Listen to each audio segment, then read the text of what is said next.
plot the phase envelope for important streams. It is extremely important to know in which stage the stream is, like subcooled or saturated, for instance. Every time that you are performing your process simulation, you want to know what is the behavior of your fluid, because that will help you to understand why the temperature is not increasing or why the temperature is not decreasing.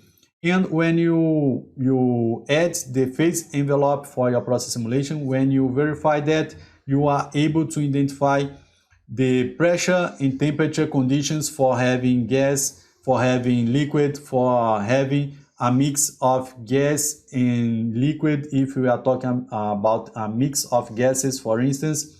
And also you will be able to identify the critical point where you are not able to have a mix of gas and liquid. All of that helps you to understand the behavior of your fluid, and with all the others habits will guarantee that you will perform your process simulation with good efficiency.